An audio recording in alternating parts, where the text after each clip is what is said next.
MRPS వ్యవస్థాపక అధ్యక్షుడు మందకృష్ణ మాదిగ పుట్టినరోజు సందర్భంగా విశాఖ జిల్లా పెదగంట్యాడ ఎస్పీ కాంప్లెక్స్ వద్ద ఎంఆర్పీఎస్ మాదిగ దండూరు జెండాను తేదీపి రాష్ట్ర అధ్యక్షుడు ఎమ్మెల్యే పల్లా శ్రీనివాసరావు, ఎంఆర్పీఎస్ రాష్ట్ర ప్రధాన కార్యదర్శి జిల్లా అధ్యక్షుడు పేర్ల ఎలీషియా మాదిగతో కలిసి ఆవిష్కరించారు. ఈ సందర్భంగా ఆయన మాట్లాడుతూ ఎన్నో పోరాటాల ఫలితంగా ఎస్సీ వర్గీకరణ సాధ్యమైందన్నారు. మందకృష్ణ 30 సంవత్సరాలుగా ఎస్సీ వర్గీకరణ అనే ఉద్యమాన్ని నడిపారని అన్నారు.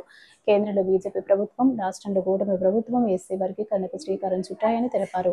కార్యక్రమంలో డిప్యూటీ మేయర్ దల్లి గోవింద్ రెడ్డి, తిప్పల దేవన్ రెడ్డి, మంత్రి రాజశేఖర్, గంట్యాడ గురుమూర్తి, మర్దుపూడి పరదేశి, గంట్యాడ గోవిందరాజు, పులి రామారెడ్డి, పెద్దాడ సోమనాయుడు, కాకినాడ పెంటారావు, డాక్టర్ రాజారావు తదితరులు పాల్గొన్నారు.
అది రావట్లేదు.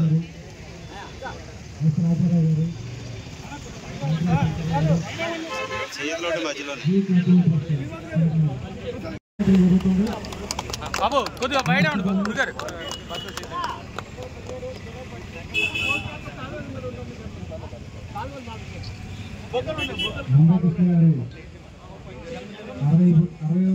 సందర్భంగా అలాగే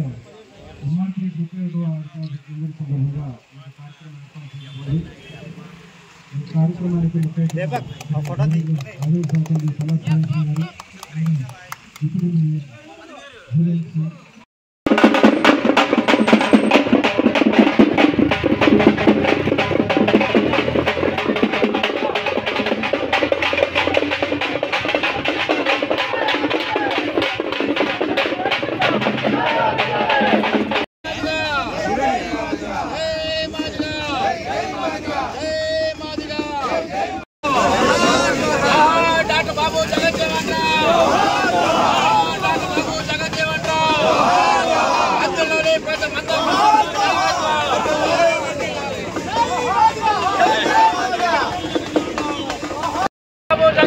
పద్మశ్రీ మందకృష్ణ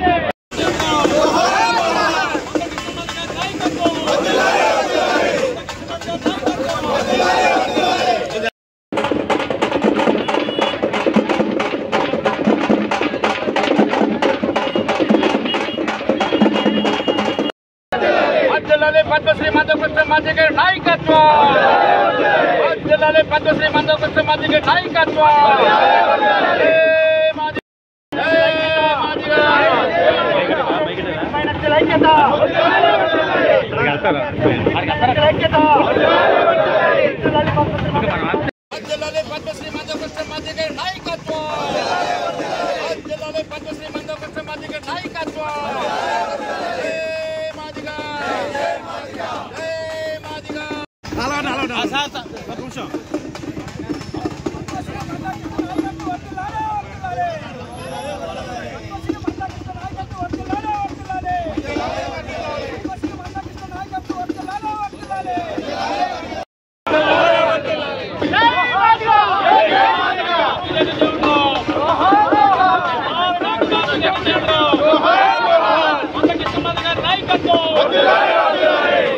అందరికీ నమస్కారం.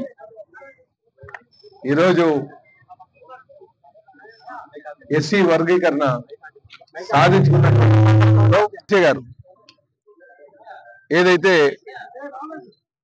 మన మాదిగ పోరాట సమితి ఉందో దాని రాష్ట్ర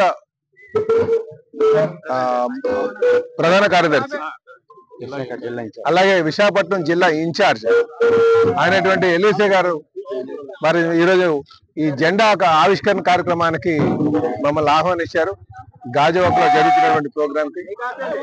అలాగే బాబు జగజీవన్ రామ్ గారు విగ్రహానికి పూలమాల అలంకరణ చేసి ఇక్కడ ఏదైతే మందా కృష్ణ మాదిక్ గారు పోరాటం చేసి మరి సాధించుకున్నటువంటిది, అలాగే తెలుగుదేశం పార్టీ తరపు నుంచి కూడా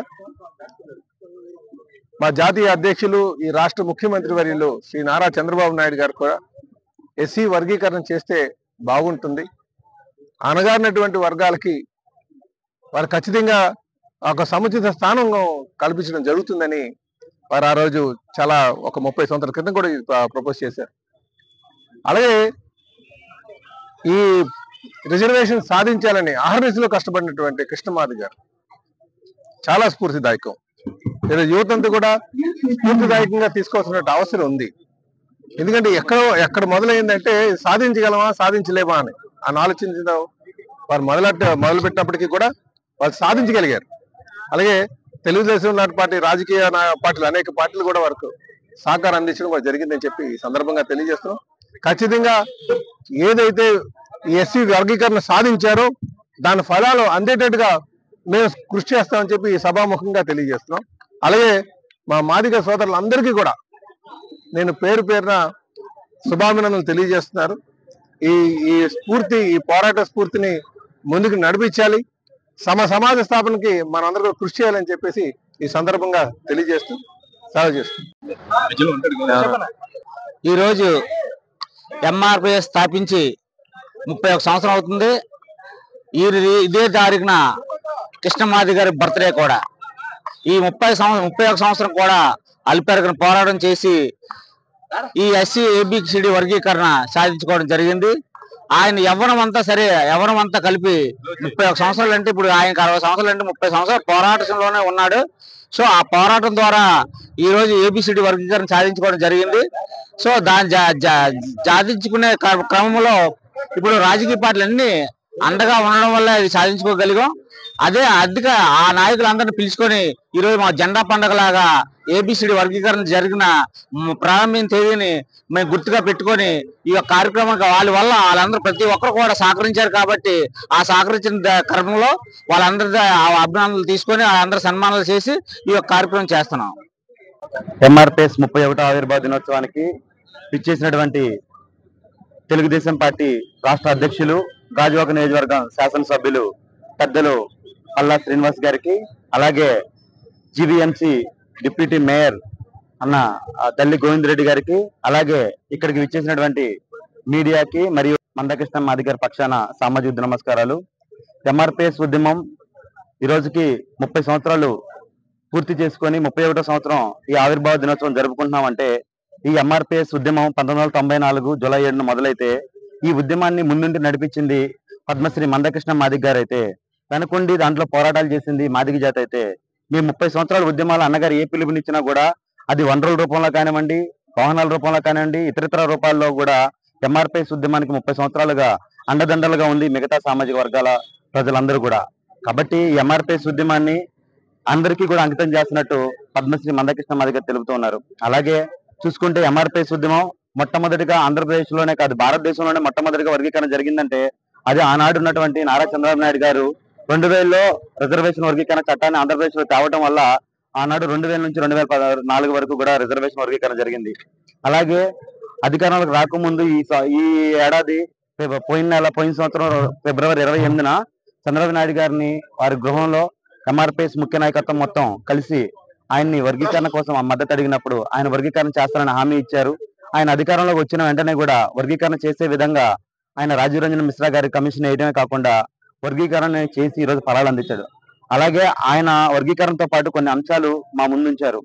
ఏంటి అంటే వర్గీకరణ జరిగిన తర్వాతే మెగా డిఎస్సీ పోస్టులే కాదు ఏ పోస్టులైనా కూడా తర్వాత భర్తీ చేస్తామన్నారు. ఆ కోణంలోనే ఆనాడు నవంబర్ 6వ తారీఖునే మెగా డిఎస్సి పోస్టులు రిలీజ్ చేయాల్సింది వర్గీకరణ జరిగిన తర్వాత చేయడం కోసం వాయిదా వేసి వర్గీకరణ జరిగిన తర్వాతే మెగా డిఎస్సి పోస్టులు భర్తీ చేసే కోణంలో ముందుకెళ్లారు.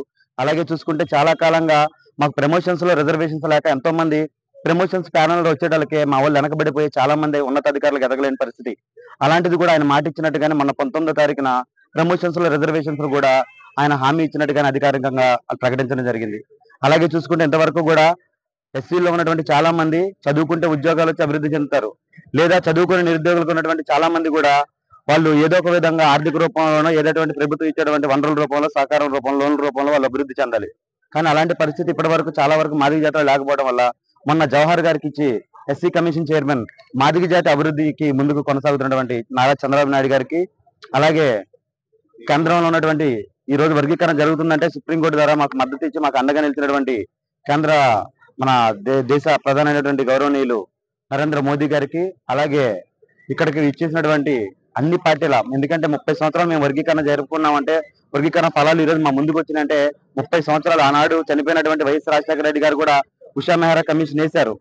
ఆనాడు ఆయన ఉషా మెహ్రా కమిషన్ వేయడం వల్ల కూడా కొంత మాకు ముందుకు జరిగింది. అనివార్య కారణాల వల్ల మా మధ్య ఈ రోజు లేకపోవచ్చు, కానీ చాలా వరకు కూడా అన్ని సామాజిక వర్గాల ప్రజలు కూడా ఈ వర్గీకరణ అంశంలో ఎంఆర్పిఎస్ కి కృష్ణమాదిగ గారికి అండగా ఉన్న ప్రతి ఒక్కరికి కూడా మేమందరం కూడా కృతజ్ఞతలు తెలుపుకుంటూ ఈ కార్యక్రమం జరుపుకుంటాం.